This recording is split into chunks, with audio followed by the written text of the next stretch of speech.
Shalom Bapak Ibu Saudara-saudara yang diberkati Tuhan. Selamat berjumpa kembali dalam channel YouTube Manna GTM Kelas Makassar edisi Sabtu 8 Agustus 2020. Masih di bawah satu topik atau tema besar, yakni tanggung jawab orang tua terhadap pendidikan anak-anak di rumah. Dan bacaan kita untuk hari ini dari kitab Keluaran pasal 2. Kitab Keluaran pasal 2 ayatnya yang ke-10 dan ayatnya yang ke-11. Namun biarkanlah firman Tuhan ini terbuka. Mari berdoa. Bapa di surga, benar bahwa firman-Mu itu satu-satunya pelita bagi kaki kami dan terang bagi jalan kami. Karena itu izinkanlah firman-Mu itu bersekutu dengan kami.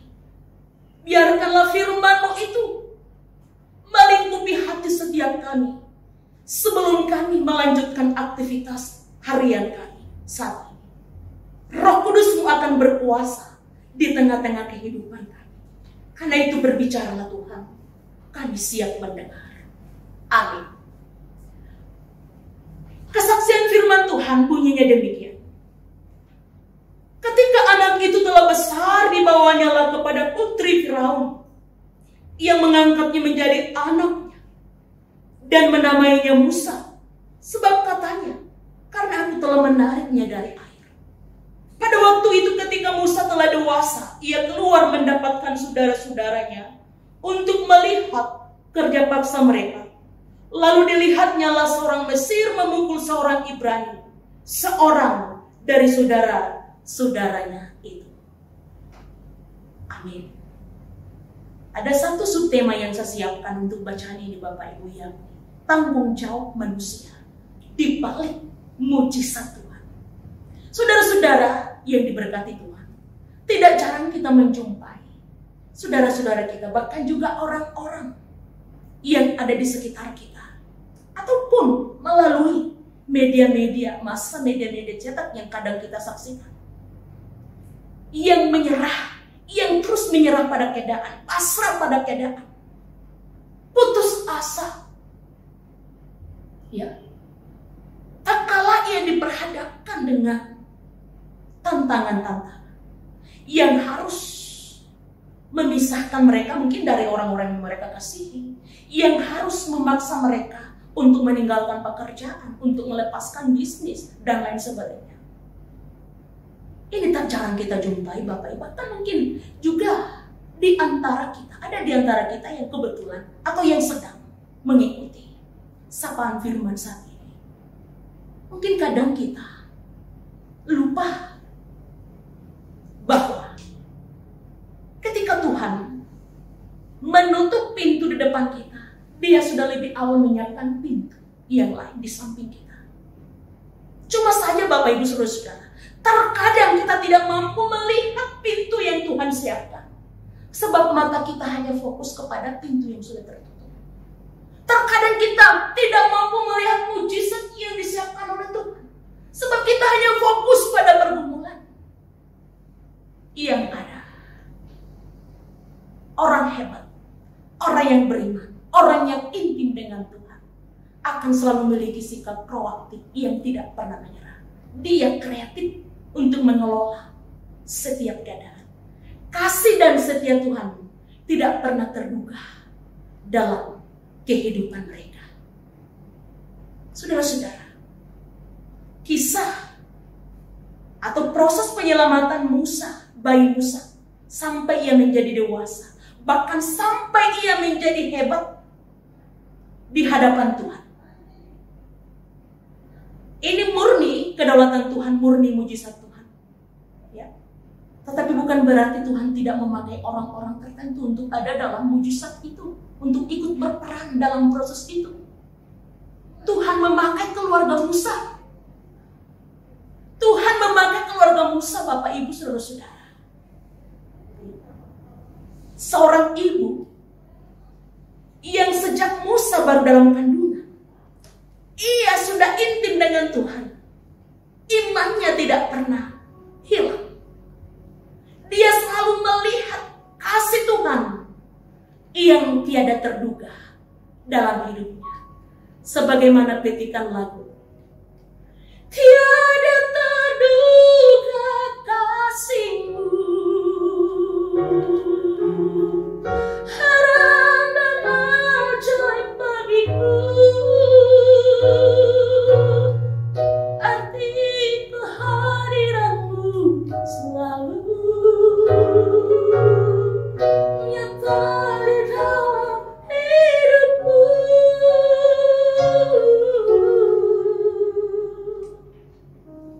Petikan lagu yang sangat luar biasa yang saya mengatakan mewakili perasaan keluarga yang ada saat itu. Saat semua keadaan terpuruk, saat semua umat Tuhan terpuruk karena semua anak-anak bayi laki-laki harus dibunuh, dibuang. Yang lahir dari keluarga Ibrani atau orang Israel. Seorang ibu Yokebed ini tidak menyerah, tidak patah semangat, tidak lalu putus asa. Dia berjuang sekalipun nyawa taruhannya sebab dia tahu kasih Tuhan tidak akan pernah terduga dalam hidupnya. Dia berani menyembunyikan Musa selama 3 bulan. Sekalipun nyawa taruhannya sebab ini sangat fatal kalau Raja Firaun tahu. Dia tidak hanya menyembunyikan Musa Bapak Ibu, tetapi pikirannya juga jalan. Dia berusaha setelah 3 bulan, berusaha untuk membuat sebuah peti pandan yang diolah, dikemas sedemikian rupa supaya tidak bisa masuk air, lalu diletakkanlah Musa di dalam, lalu dihanyutkan. Ide, cara yang sangat luar biasa. Lalu muncullah perang kakaknya Miriam, terus mengiringinya di pinggir sungai, sampai yang melihat bayi ini diambil oleh putri dan dia adalah putri Firaun. Ada ide yang sangat cemerlang, yang sangat brilian yang muncul dalam pikiran Miriam. Sekalipun Bapak Ibu, pikiran ini, ide ini terlalu jenius untuk ukuran seorang Miriam yang masih terlalu muda. Ya, dia lalu menghampiri putri Firaun. Putri, bolehkah aku panggilkan inang yang bisa menyusui bayi ini, dirawat? Nanti saat dia besar lalu saya serahkan. Maka Musa dibawa kembali kepada ibunya untuk merawatnya. Ini luar biasa Bapak Ibu. Mujizat yang tidak terduga bagi setiap orang yang tidak pernah patah menyerah, yang tidak pernah menyerah, tidak pernah apatis dalam hidupnya. Mujizat terjadi. Mujizat setiap kali terjadi Bapak Ibu. Dan itu hanya dimiliki oleh orang-orang yang mau bekerja sama dengan Tuhan dalam hidupnya. Ingat mujizat yang terjadi dalam pernikahan atau pesta di Kana Bapak Ibu, ketika tempayan kosong, anggur habis. Apakah Yesus langsung mengubah air menjadi anggur? Apakah Yesus langsung menjadikan air? Tidak. Para pelayan masih harus mengambil air di sumur yang berapa kilometer jauhnya. Diusahakan untuk mengisi tempayan-tempayan. Barulah diubah menjadi anggur. Mujizat terjadi saat diusahakan.